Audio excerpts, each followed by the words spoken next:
Selamat sore untuk kita semua. Kami dari kelas E kelompok 6 izin memaparkan materi mengenai penanganan obat-obat kadaluarsa. Adapun anggota kelompoknya yaitu saya sendiri, Fai Natali dan rekan saya.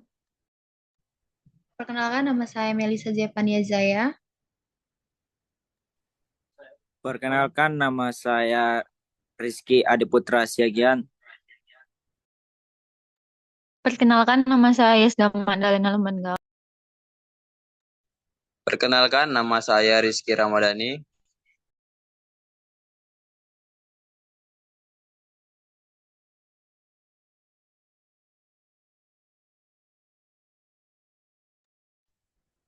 Penanganan obat-obat kadaluarsa. Yang pertama adalah pengertian. Obat kadaluarsa adalah obat yang melewati tanggal kadaluarsa yang tercantum pada kemasan atau labelnya. Tanggal kadaluarsa menunjukkan batas waktu efektivitas dan keamanan obat. Penanganan obat kadaluarsa yang tepat sangat penting untuk menjaga keselamatan pasien, mencegah keracunan, dan menghindari pencemaran lingkungan. Next. Adapun penyebab kadaluarsa yaitu yang pertama proses kimiawi. Terdapat reaksi degradasi bahan aktif obat seiring waktu. Yang kedua, kondisi penyimpanan yang tidak tepat.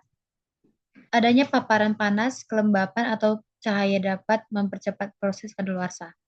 Yang ketiga yaitu kualitas bahan baku. Beberapa bahan baku bisa lebih cepat rusak. Selanjutnya.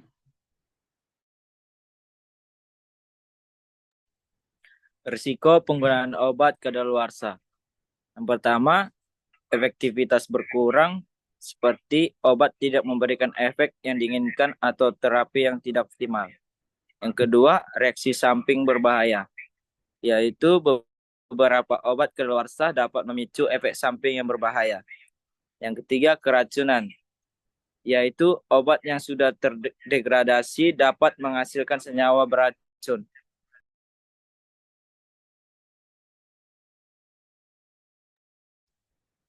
Penanganan obat kadaluarsa di rumah sakit. 1. Penyimpanan yang tepat. Obat harus disimpan sesuai dengan petunjuk, suhu, kelembapan, cahaya.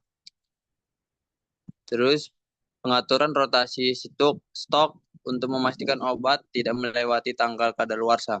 2. Pemeriksaan berkala.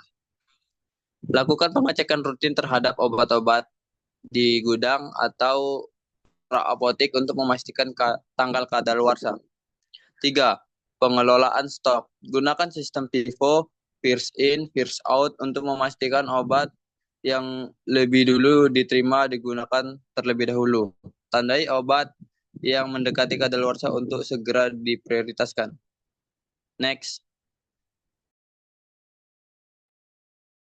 Prosedur untuk penanganan obat kadaluarsa. Yang pertama, identifikasi obat kadaluarsa. Yang kedua, lakukan pengecekan label dan catat stok untuk obat yang kadaluarsanya sudah lewat. Yang ketiga, pemindahan obat kadaluarsa. Lalu yang keempat, pisahkan obat kadaluarsa dari obat yang masih berlaku. Yang kelima, pencatatan dan pelaporan. Yang keenam, catat semua obat yang kadaluarsa, termasuk nama obat, jumlah, dan alasan penghapusan. Yang ketujuh, pembuangan yang aman. Yang kedelapan, ikuti prosedur pembuangan limbah medis atau bahan farmasi yang benar untuk memastikan tidak menimbulkan dampak negatif bagi lingkungan. Regulasi dan standar dalam penanganan obat kadaluarsa. Yang pertama ada FDA, Food and Drug Administration, yaitu menganjurkan untuk tidak menggunakan obat setelah tanggal kadaluarsa. Yang kedua, WHO, World Health Organization, menekankan pentingnya kebijakan yang jelas mengenai pengelolaan dan pembuangan obat kadaluarsa di fasilitas kesehatan. Yang ketiga, peraturan pemerintah dan Departemen Kesehatan, yang dimana menyediakan panduan tentang cara menangani dan membuang obat kadaluarsa sesuai standar kesehatan dan lingkungan.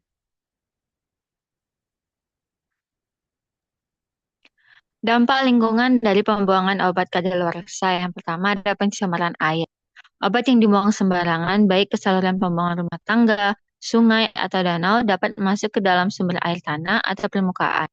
Zat-zat kimia dalam obat, terutama yang bersifat toksik atau bioaktif, dapat mencemari air dan berdampak pada kualitas air yang digunakan oleh manusia dan makhluk hidup lainnya. Yang kedua ada polusi tanah. Obat yang dibuang sembarangan ke tanah dapat meresap dan mencemari tanah, yang kemudian dapat mengganggu kualitas tanah tersebut.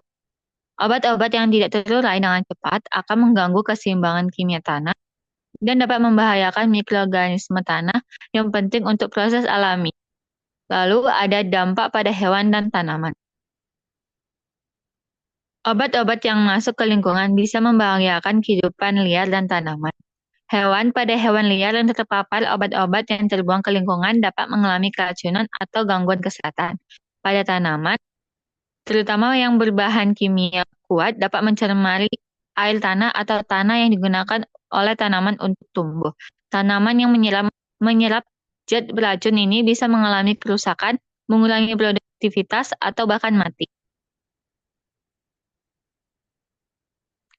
Kesimpulannya, pentingnya pengelolaan obat kadaluarsa yang pertama untuk memastikan obat yang digunakan tetap efektif dan aman.